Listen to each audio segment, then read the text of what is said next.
이번에는 AI 관련 몇 가지 흥미로운 책들을 읽어봤는데요. 첫 번째가 동아시아에서 나온 김대식의 인간의 마지막 질문 AGI 천사인가 악마인가. 김대식은 뇌과학자이면서 뇌과학, 인공지능 그리고 고대 그리스 철학과 생성형 AI 시대의 예술에 관심이 많다고 하네요. 이 AGI라는 말은요, Artificial General Intelligence, 그러니까 범용 인공지능, AI가 인간의 특정 능력 하나를 대체하는 기술이라면요, AGI는 인간의 모든 또는 대부분의 능력을 대체하는 기술입니다. 주로 이 책은요, 그 1, 2장에서는 어떤 기술적인 이야기, 챗GPT 출현 이전까지의 기술 발전 이야기이고요. 그리고 3, 4장은 그 기술을 기반으로 미래가 어디까지 나아갈지, 그 오픈 AI의 CEO 샘 알트만은 앞으로 5년 이내에 가능할 거라고 했죠. 자, 그런데 이건 시간의 문제일 뿐, 이 책의 제목처럼 AGI가 천사의 얼굴로 다가올지 악마의 얼굴로 다가올지 깊이 한번 생각해 볼 수 있는 계기가 될 수 있는 책인데요. 만약에요, AI가 진화한다면 이 질문에 대해서 세 가지 과제를 던져주는데요. 첫 번째, 인간의 모든 능력을 대체한 이후로도 기계는 기하급수적으로 성장할 수 있을 텐데 그런 기계를 인간이 통제할 수 있을까? 두 번째는 설령 인간이 컨트롤한다 해도 그 기술을 특정 국가 또는 단체가 악용하게 되지 않을까? 세 번째 과제는 지구의 주인이 우리 호모 사피엔스에서 인공지능으로 대체되는 것이 아닐까? 이 세 가지를 던집니다. 그러면요, 이 뇌과학자 김대식이 우리의 과제 이 세 가지를 주었다면 이보다 앞서서, 왜냐하면 이 작품은 2025년 작품인데 이보다 앞선, 그러니까 2022년에 김영하는 작별 인사를 발표했거든요. 김영하 작가의 첫 독자이면서 편집자이기도 한 아내가 이 책의 교정지를 들여다보다 결말이 새삼 슬퍼서 눈물을 흘렸다고 하는데요. 김영하 작가는 자신이 행간에 숨겨둔 무언가를 발견했기 때문일 거라고 얘기를 했는데요. 저는요, 그러니까 김대식, 이 뇌과학자 김대식이 그러니까 비문학으로 기계의 기술 발전을 다뤘다면 소설가 김영하가 기계의 시간을 스토리로 풀어낸 것 같은, 그러니까 김대식이 그 이론과 데이터 그래프로 그 어떤 지식을 논리적 이성적 시각으로 보여주었다면요, 소설가 김영하는 똑같은 주제를 가지고 스토리텔링으로, 그러니까 우리의 감성을 건드려서 공감을 하게 해서 결말에서는 정말 울컥하게 만드는, 김영하 소설은요, 그 엔딩 부분에 가보면 그 장자적인 깊이 있는 사유까지도 끌어냈다고 저는 생각합니다. 그의 작품에는요, 그 휴머노이드 로봇인 미니가 자신이 휴머노이드 로봇일 거라고는 꿈도 꾸지 못하고 성장하는 그런 스토리가 있고요. 그리고 클론 복제인간 선이는 그 인간의 장기 이식으로 언제라도 죽음을 맞이해야 될 수밖에 없는, 그 마치 실험용 몰모토와 같은 그런 운명을 타고났다는 걸 알고 있고요. 그리고 그 자신이 무슨 그 한마디로 어떤 신적인 창조자라고도 알고 그렇게 행동하는 미니의 아빠 최 박사.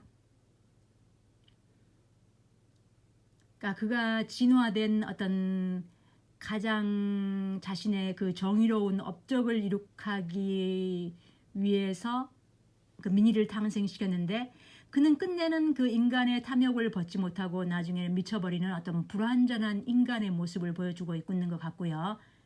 그리고 이 진화된 발전된 이 모든 데이터를 쌓아 휴머노이드의 철학자이자 휴머노이드의 그 리더라고 할 그 달마,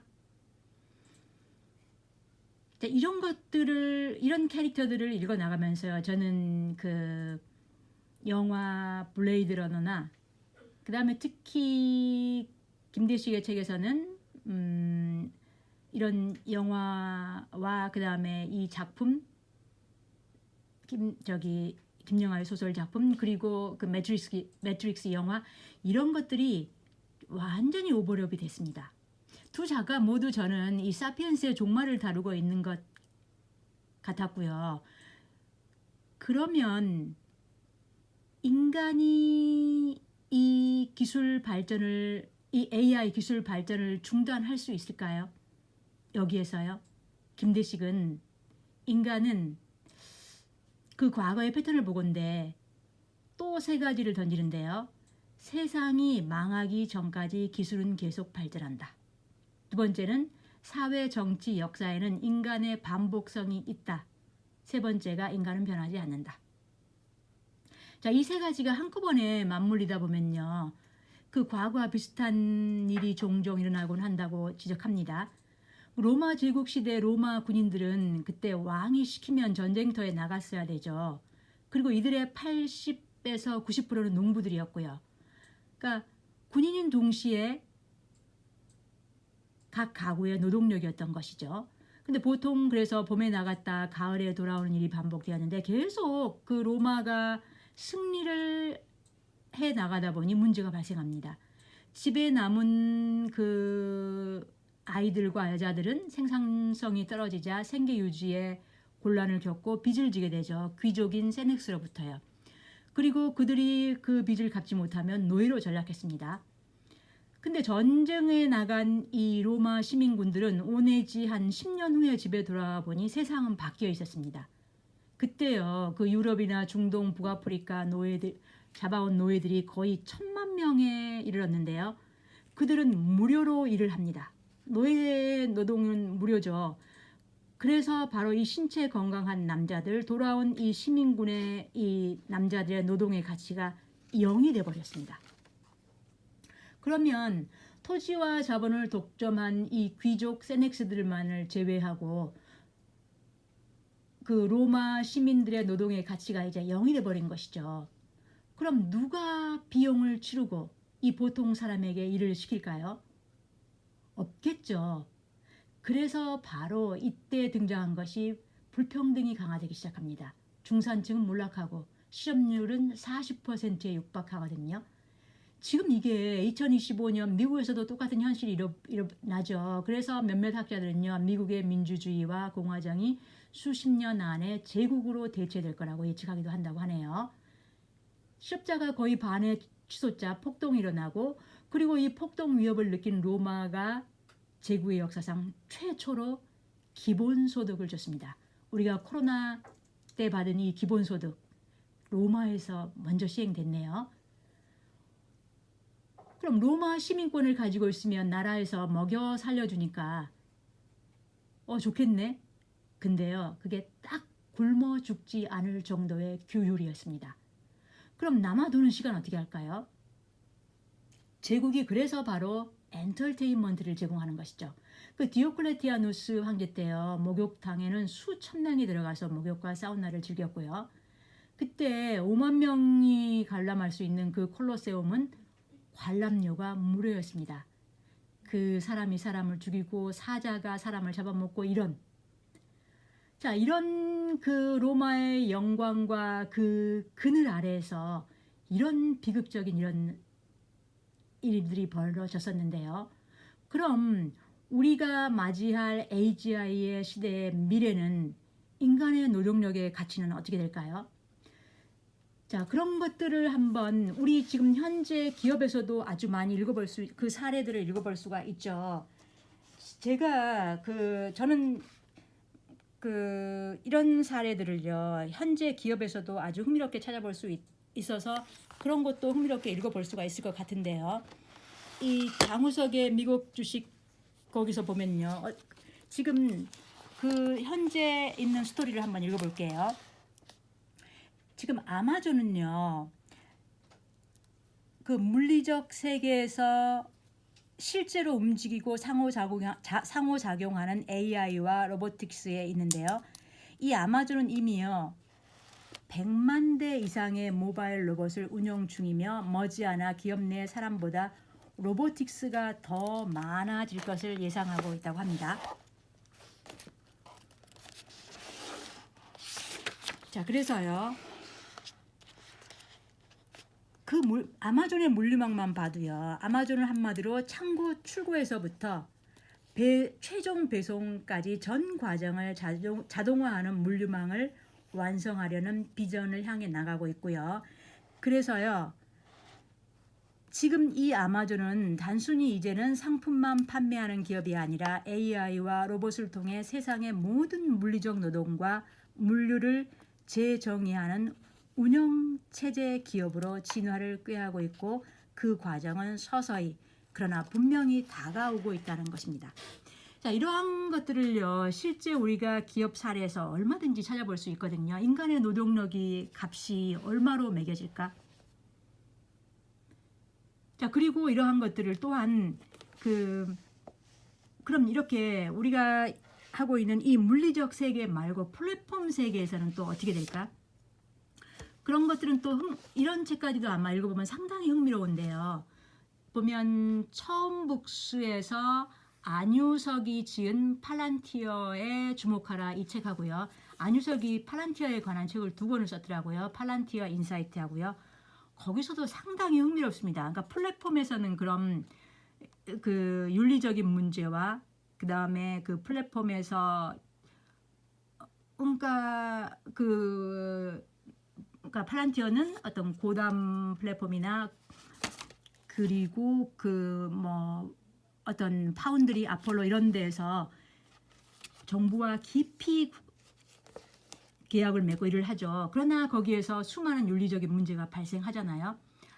그럼 팔란티어 테크놀로지 살짝 얘기 좀 해볼까요? 그 팔란티어 테크놀로지는요, 2003년 피터 틸이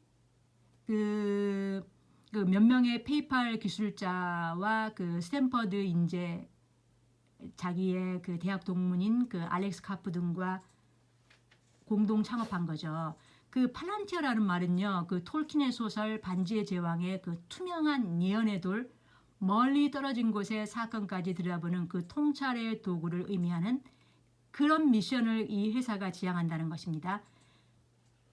자, 그래서요, 이 관계되는 거, 그럼 플랫폼에서는 어떻게 쓰이는지 이 안유석의 책을 한번 읽어보는 것도 상당히 흥미롭고요. 저는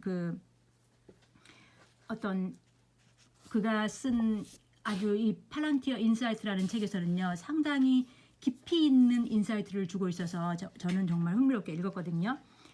그러면요, 우리가 지금 AGI의 미래를 내다볼 때 그럼 답은 뭘까? 여기서 인간의 탐욕이 여기서 그만둘 수 없다면 우리는 어떤 미래를 향해 가야 될까?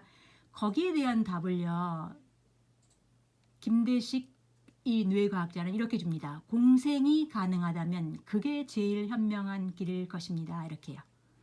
자, 마지막 그의 문장을 한번 읽어보면서 북립을 마치겠습니다. 인공지능은 노예가 아닌 파트너로 대하고 상호 존중할 수 있도록 설계해야 합니다. 어쩌면 그것이야말로 우리가 살아남을 수 있는 유일한 길일지도 모릅니다. 네, 끝까지 들어주셔서 고맙습니다.